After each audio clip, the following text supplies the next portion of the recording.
régionales, notre organisation continentale, j'ai cité l'Union africaine, de son obligation d'assurer la paix et la sécurité en Afrique.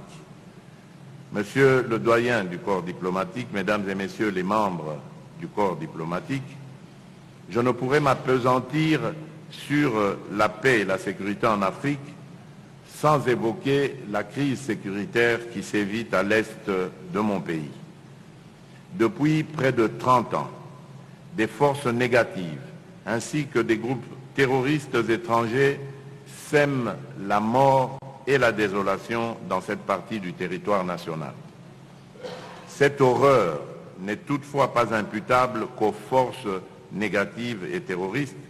mais également à des gouvernements, notamment celui du Rwanda, dont la responsabilité dans cette tragédie a depuis de nombreuses années été établie. S'agissant de cette crise, et particulièrement de l'occupation d'une partie de la province du Nord Kivu par la coalition composée des forces de défense rwandaises, les RDF en sigle, et du groupe terroriste du M23, la position de mon gouvernement se résume en 4 points, à savoir: premièrement, mon gouvernement réitère le caractère non négociable de la souveraineté et de l'intégrité territoriale de la République démocratique du Congo, de même que le bien-être de ses populations. Deuxièmement, le gouvernement rappelle son droit et son devoir de prendre toutes les dispositions requises pour défendre l'intégrité territoriale et la souveraineté de notre pays et sécuriser nos populations ainsi que leurs biens. Nul n'a le droit de l'en empêcher. C'est pourquoi, en ma qualité de commandant suprême de nos forces armées, je rassure une fois de plus qu'aucun effort ne sera ménagé pour obtenir le retrait des troupes rwandaises de notre territoire, l'éradication des groupes armés et la restauration de la paix dans toutes les zones en proie à l'instabilité. Troisièmement, le gouvernement reste fermement attaché à la mise en application du plan de paix issu des processus de Nairobi et de Luanda, endossé par l'Union africaine et soutenu par les Nations unies. Ce plan demeure la seule voie valable pour un règlement pacifique du conflit qui oppose notre pays à son agresseur, la République du Rwanda. À cet égard, je tiens à souligner que la République démocratique du Congo a respecté tous ses engagements souscrits dans le cadre de ce plan. Cependant, le Rwanda a, comme dans ses habitudes, manqué aux siens en empêchant l'exécution du plan de paix de Luanda et de Nairobi. À ce jour, les forces de défense rwandaises continuent à opérer impunément et en violation du droit international sur notre sol, comme l'attestent les rapports des groupes d'experts de l'ONU sur l'insécurité à l'est de la République démocratique du Congo, ainsi que les clichés tirés des drones de la MONUSCO et des forces armées de la République démocratique du Congo, les FARDC. Enfin, quatrièmement, un règlement du conflit par les voies diplomatiques pourrait être envisagé avec le Rwanda. Cependant, pas dans n'importe quelles conditions. En effet, aucun dialogue ne peut et ne pourra intervenir avec notre agresseur tant qu'il occupera, quelle qu'en soit l'étendue, une portion de notre territoire. Et tant que cette situation perdurera, les forces armées de la République démocratique du Congo demeureront, quoi qu'il en coûte, commises à leur poursuite, et ce, jusque dans leur dernier retranchement. En d'autres termes, nous n'accepterons aucun compromis, quel qu'il soit, qui n'aurait d'autres objectifs que la sauvegarde de la souveraineté, de l'intégrité territoriale et de la stabilité de la République démocratique du Congo. Aucun compromis qui aura pour effet de porter atteinte aux droits inaliénables du peuple congolais à la vie et à la pleine jouissance de ses richesses. C'est pourquoi il est impératif aujourd'hui, par-delà le soutien considérable et la ferme condamnation de cette agression étayée par les rapports du groupe des experts des Nations Unies, que la communauté des nations passe à l'action. Je lance ainsi un appel pressant aux instances onusiennes, à l'Union africaine et aux organisations régionales pour que soient initiées des sanctions ciblées à l'encontre des responsables rwandais et ceux du mouvement terroriste du M23 qui s'adonnent à la violation de notre souveraineté. En l'absence de telles sanctions, conformément au droit international,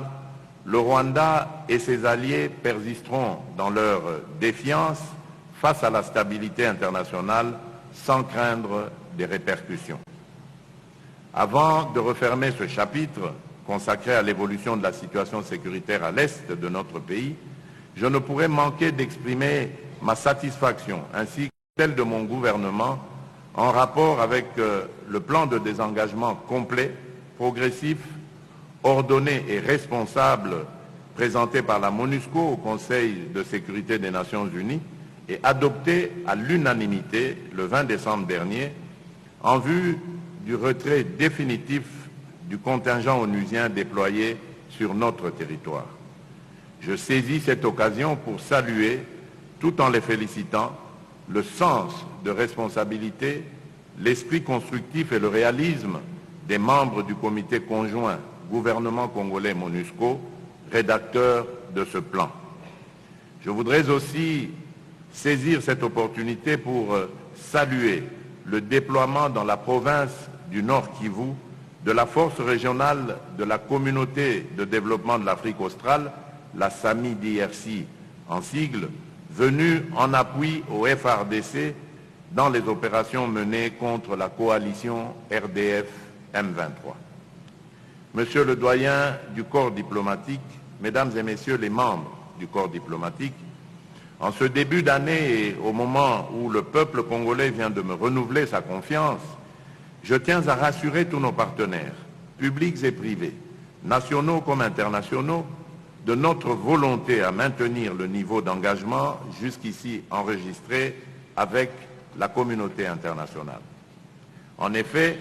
la République démocratique du Congo demeurera un espace de coopération ouvert à tout partenariat gagnant-gagnant dans le strict respect des lois nationales et conforme à son nouveau projet de société. Un projet de société conçu à travers 6 engagements, à savoir, premièrement, l'engagement à stimuler la création d'emplois en encourageant l'entrepreneuriat, particulièrement chez les jeunes et chez les femmes. Deuxièmement, l'engagement à protéger le pouvoir d'achat des ménages en stabilisant l'inflation et en contrôlant le taux de change. Troisièmement, l'engagement à offrir plus de sécurité à nos concitoyens et d'assurer avec plus d'efficacité la sécurité et l'intégrité de notre territoire national. Quatrièmement, l'engagement à diversifier et accroître la compétitivité de notre économie en mettant l'accent sur la transformation locale de nos produits agricoles et miniers et en exploitant ainsi pleinement nos ressources nationales. Cinquièmement, l'engagement à améliorer l'accès aux services de base à travers notamment l'extension de programmes phares tels que ceux de la couverture santé universelle, de la gratuité de l'enseignement, ainsi que du plan de développement local des 145 territoires. Et enfin, sixièmement, l'engagement à renforcer l'efficacité de nos services publics afin de les rendre plus accessibles,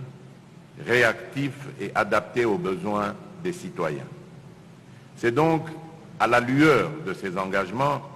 que se développera l'action gouvernementale au cours de cette nouvelle mandature. Cette mandature sera également celle de la réaffirmation par le prochain gouvernement de notre engagement à lutter contre le réchauffement climatique en accordant une attention particulière à la transition énergétique et à la matérialisation du projet de fabrication des batteries électriques poursuivi en partenariat avec la République de Zambie et soutenu par les États-Unis d'Amérique.